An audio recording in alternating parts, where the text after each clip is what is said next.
Hi, I'm Ashley. Hi, I'm Michaelah with the Bonneville shop.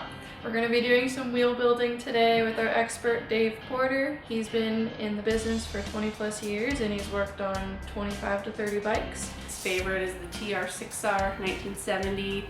He's going to guide us through this adventure. And if these two ladies can fix a bike, you probably can too. Definitely good. We ready for a little fun wheel building session or wheel disassembling session? Oh yeah. We have this wheel in the shop and you looked at it and tell me what this is, because you just knew from looking at it, right? Yeah, that wheel is from a T140, or it could be from a T150 or TR7, but for a 73 and later wheel. That before any kind of disassembly happens, is I always recommend, the very first thing is to take numerous pictures, take 4 or 5 pictures. The preparation is to use like a penetrant of some kind, perhaps even WD-40 on the tops of the spoke nipples where they lie underneath the rim band. And what that'll do is that will break down any rust and make the nipples easier to remove using our spoke wrench. Okay. So I'll show you what our wheel looks like. They're oftentimes much rustier than that one, so there's a good chance those spoke nipples will loosen off from the spokes without much of a fight. Okay. Visually, just see if that wheel, if that rim has any flat spots or if it's really out of true. Okay. That way when we're putting it back together, if it's not, we won't. If there's a flat spot, a severe one, I doubt on that wheel that there is. You can look at the wheel and determine the integrity of the rim.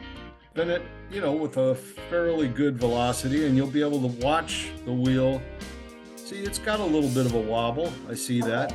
There's a quick little wobble there, which tells me there could be one. Doesn't look like it's bent, but it looks like see how it wobbles quickly and there's a little snake in one spot? Yeah.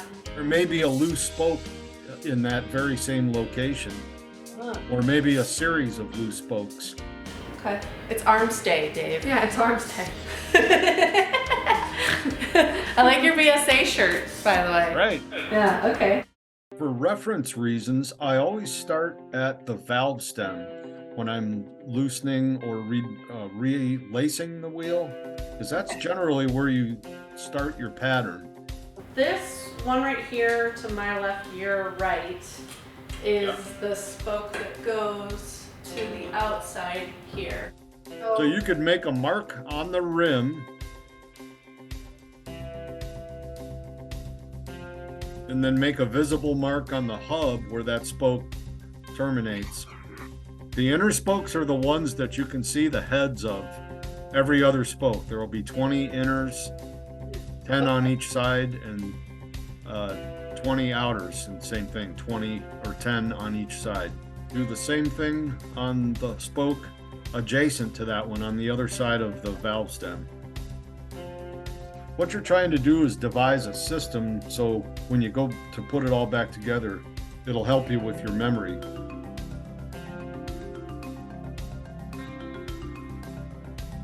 You need to source one of our K&L spoke wrenches. Oh yeah, the 6-in-1 wrench that we have. There it is. Yeah. That's it. So that spoke wrench has 3 different size cuts on each end that allows you to make it, in essence, a universal spoke wrench, because there's all different size flats across the nipples, and we already know that in our British motorcycles, most of those spoke nipples, the outside diameter measures either 250 thousandths or 300 thousandths. Whenever I'm disassembling, I like to loosen everything first, rather than take one off and then another one off. If you loosen everything, Okay. it applies so much to this assembly, but in some assemblies, loosening and completely removing one fastener could make the other remaining fasteners bind a little bit if there's any kind of spring tension or anything that's not uniform. So that one looks like it's turning. Yeah. And the wrench fits it right. Yeah. Yeah. not a problem. Actually, the wrench is really helpful. Usually once you break them loose, and they start to turn really easily, you can use a screwdriver from the top. Dave, what is your preferred music listening in your garage? I tend to listen to a lot of Reverend Horton Heat, Okay. which is a psychobilly band. All right. Lately, I've been into Jeff Beck. He recently passed, so I've been listening to a lot of Jeff Beck lately. And I'm also rekindling my relationship with my guitar. Yeah. Jeff Beck is one of my favorite guitar players. So. All right. I think. Okay, so I've every fourth one removed. Now, which one do you recommend I do next? The next thing is to turn the wheel over and take the same thing off the outer spokes from the other side. There will be 10 of them. Okay. Folks, the other 10 from the opposite side of the hub, they will be the same as the spokes that you've already removed. Look at this. Inner spokes. Okay. Right. Okay, So that's an interesting pattern, the way that looks a lot different than a full width, like a 60s wheel lacing pattern. Okay. What I would do right now, take another picture. take a picture of that just as you have it with just the inner spokes. That'll be very helpful to refer to.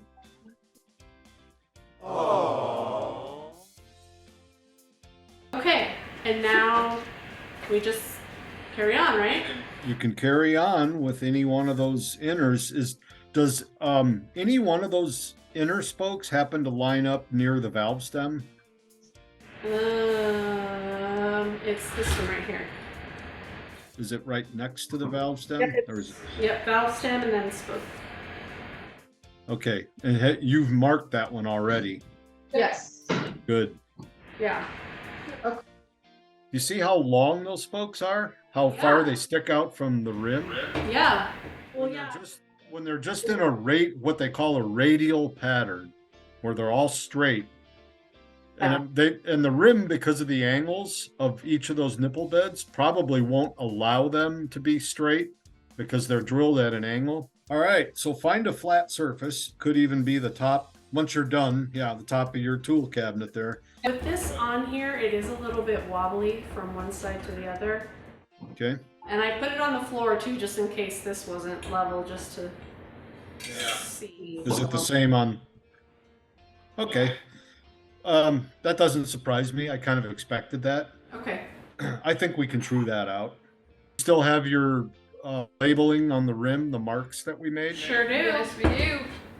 And the marks on the hub are still present? Yes, indeed. Yep. We should be able to pick back up where we left off.